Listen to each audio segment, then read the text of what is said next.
मैंने सोचा पुराने जमाने को वापस लाया जाए और इस बार प्रेम पत्र थ्रू कबूतर भिजवाया जाए। अच्छा। मैंने कबूतर के पंजे में चिट्ठी अटकाई और उसे ये बात समझाई, देखो भाई ये तो याद नहीं है कौन से प्यार की कौन सी चिट्ठी है। कहाँ तक याद रखे जी आदमी, भाई ये तो याद नहीं है कौन से प्यार की कौन सी चिट्ठी है, पर तुम ऐसा करना यहाँ से 5 गली छोड़ के 6ठी गली में जाना और वहाँ जो गुलाबी छत वाली गुलाबी सी लड़की है ना नीलू, उसकी मम्मी को ये चिट्ठी दे आना। नीलू। इस उम्र में मम्मी को ही भिजवाऊंगा भाई। कबूतर बोला, हे आदि कालीन युग के देवदास, इस युग में भी चिट्ठियों से आस। अब मैं ऐसी फालतू उड़ान नहीं भरता हूं, मैं खुद अपनी कबूतरी को व्हाट्सएप करता हूं। बहुत अच्छे, बहुत अच्छे। उसके पास ना एक जादू है, वो जब भी मुस्कुरा भर लेती है मेरी दुनिया में सब कुछ थम सा जाता है। वो जब कोई बात कहती है तो सुनते रहने का मन करता है। वो रूठती है तो लगता है जमाना रूठ गया मुझसे। ऐसा नहीं है कि मेरी दुनिया में लोग नहीं आए पहले, पर उसके आने के बाद से सब कुछ बदला बदला सा लगता है मुझे। आई मैं सोनीपत गया, मुझे एक पता ढूंढना था जी गंदे नाले के पास कच्ची बस्ती। तो मैंने एक बुजुर्ग आदमी से पूछा, मैं कहा ताऊ जी ये गंदा नाला कहाँ है? बोले क्यों, साफ करेगा? पूछ लो पता। अच्छा गंदा नाला तो मैंने सूंघते सूंघते ढूंढ लिया। ये भी और गंदे नाले का मुझे एक बस्ती भी दिखाई दे गई। तो मैंने एक बुजुर्ग महिला से पूछ लिया, माता जी कच्ची बस्ती यही है? बोली दीवार में सिर मार के देख ले। कुछ पत्नियों को शॉपिंग के अलावा कुछ दिखाई नहीं देता। एक पति सवेरे सवेरे फांसी लगा रहा था तो पत्नी ने कहा, ये क्या कर रहे हैं जी? पति बोला, मैं तुम्हारे रोज नए कपड़े दिलवाने की फरमाइशों को सुनकर तंग आ चुका हूं, इसलिए अब फांसी लगाने जा रहा हूं। ये सुनते ही पत्नी दहाड़े मार मार कर रोने लगी। पत्नी ने कहा कि जाते जाते कम से कम एक सफेद सूट तो दिलवा दो, वरना 13वीं को क्या पहनूंगी। योगी जी का शहर है, योगी जी मुख्यमंत्री हैं। एक बच्चे से टीचर ने पूछा कि यमक अलंकार किसको कहते हैं? बच्चा बोला, जहां एक ही शब्द कई बार आए और अलग अलग अर्थ दे उसको यमक अलंकार कहते हैं। तो टीचर ने बोला कि उदाहरण देकर बताओ। बच्चा बोला, उत्तर प्रदेश में कोई धरने पे इसलिए नहीं बैठता क्योंकि योगी जी ऐसी जगह धरने लगते हैं कि धरने वाली जगह कहीं धरने लायक नहीं रहती।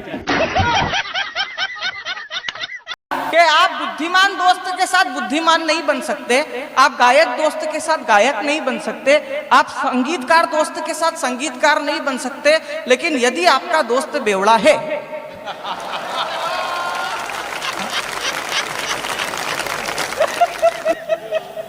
पहले गुरु तो यही रहते, पीले पीले कुछ नहीं होता, पीले पीले कुछ नहीं होता। जो माँ की नहीं सुन रहा वो राहुल गांधी, जो बाप की नहीं सुन रहा वो अखिलेश यादव, जो किसी की नहीं सुन रहा वो नरेंद्र मोदी, और जिसकी कोई नहीं सुन रहा वो केजरीवाल। सुनो यार, कभी कभी खुद को भी शाबाशी दे लिया करो। दूसरों की तो बड़ी तारीफ करते हो, कभी खुद की भी पीठ थपथपा लिया करो। तुम्हारा जो रास्ता है, सफर की जो मुश्किलें हैं, वो तुमने ही तो झेली हैं। इसी बात पर कभी कभी खुद को भी हौसला दे दिया करो। एक बुढ़िया का बेटा विदेश चला गया, विधवा बुढ़िया का बेटा, नौकरी करने के लिए। उन दिनों टेलीफोन थे नहीं। 1-2 साल तो बुढ़िया ने बेचारी ने काम चलाया। जब सब पैसा खत्म हो गया तो भीख मांगने लगी। 2-4 साल भीख मांगती रही। किसी ने कहा बुढ़िया से, अम्मा तेरा लड़का इतना नालायक निकला, गया नौकरी करने के लिए तो तेरी तरफ देखा भी नहीं। नहीं भैया ऐसा नहीं है, चिट्ठी भेज देता है। बोले पैसे नहीं भेजता? बोले ना चिट्ठी भेजा, कुछ रंगीन से कागज भेज दे, मैं तो उन्हें सजा के रख लूंगी, बच्चे ने रखी है। बोले क्या कागज है? अंदर गए, जाके देखा तो ड्राफ्ट लटके हुए थे 10-10 हजार रुपए के।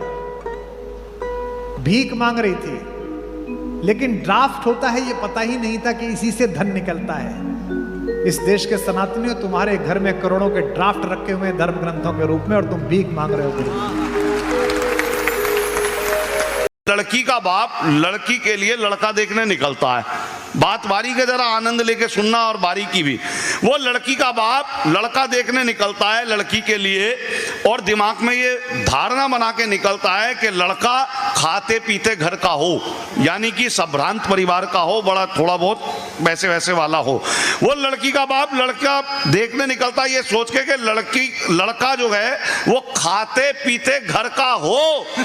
और जब वो लड़का मिल जाता है तो उसे साइड में बुला के पूछता, तू पीता खाता तो नहीं? तो अपन तो अपने विचारों पे ही अडिग नहीं है।